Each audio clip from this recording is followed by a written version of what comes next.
U 2019. godini prema statističkim podacima u Srbiji, ali i u Crnoj Gori i Republici Srpskoj, ime koje se najviše davalo muškoj djeci je ime Luka. Luka je muško ime grčkog porijekla izvedeno od grčke riječi lux, što znači svjetlost, svjetlići. Žensko ime koje se najčešće davalo je Sofija. Žensko ime Sofija je grčkog porijekla izvedeno od riječi Sofija u značenju mudrost. Ime je u raznim varijantama zastupljeno širom hrišćanskog svijeta od najstarijih vremena do danas.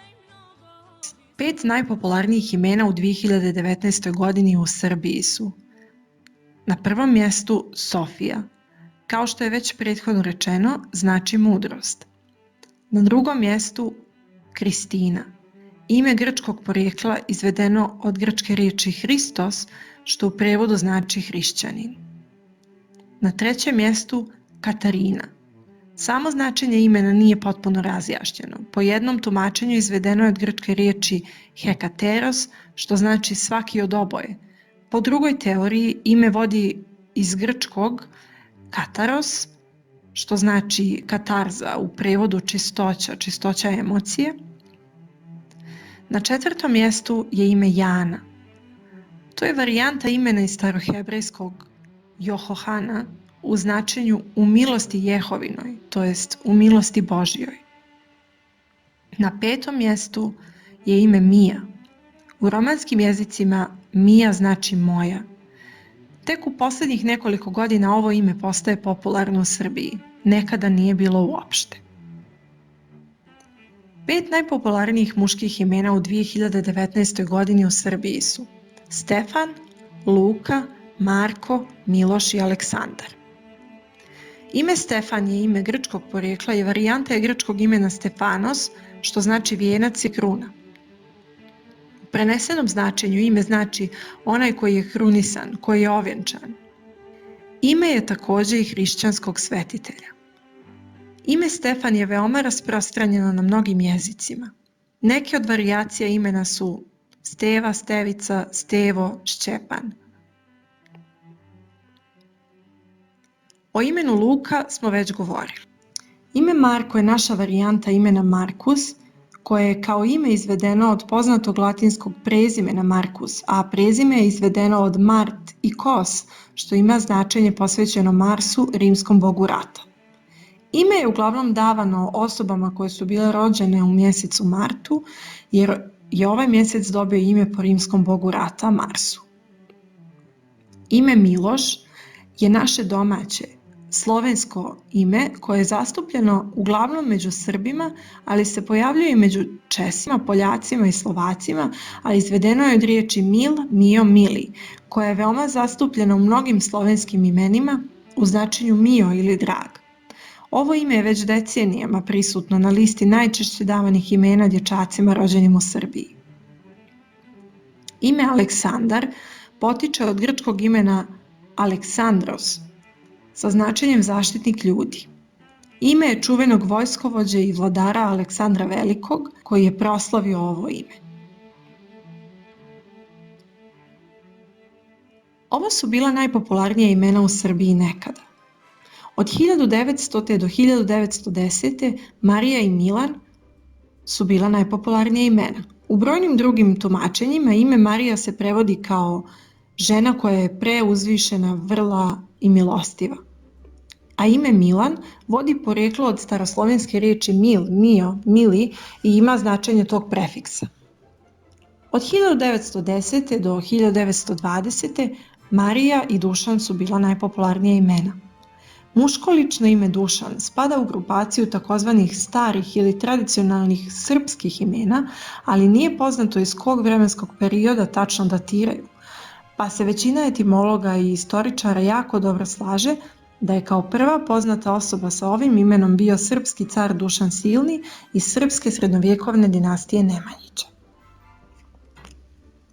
1920. do 1930. najpopularnija imena bila su Radmila i Milan.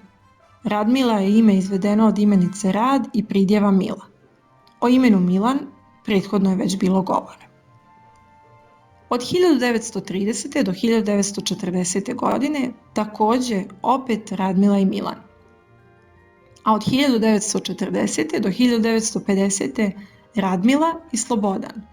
Pošto smo o Radmili već govorili, govorit ćemo o imenu Slobodan.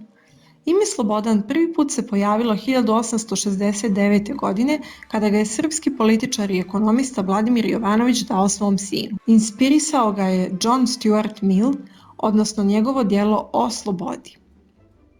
Slobodan Jovanović je postao prva osoba sa tim imenom. Ime je naročito bilo popularno u Jugoslaviji tokom Drugog svjetskog rata i neposredno nakon toga. 1950. do 1960. najpopularnija imena bila su Ljiljana i Dragan. Etimolozi smatraju da je ime Ljiljana poteklo od imenice Ljiljan, a koja označava naziv cvijeta, a prije svega iz težnje roditelja da svoje ženskoj djeci nadenu ime koje je lijepo, nježno i ljubko. Ime Dragan izvedeno je od riječi drag. Od 1960. do 1970. najpopularnija imena koja su bila davana djeci su bila Snežana i Dragan. Ime Snežana izvedeno je najvjerovatnije od imenice snijeg ili pak od pridjeva snježna. Preneseno značenje imena jeste ona koja je lijepa i bijela kao pahulja, ona koja je nježna. O imenu Dragan već je bilo govora. Od 1970. do 1980. najpopularnija imena bila su Jelena i Dejan. Jelena je žensko ime grčkog porijekla. Potiče od grčkih riječi Elene, Helene, izvorno Hele u značenju sjajna i blistava.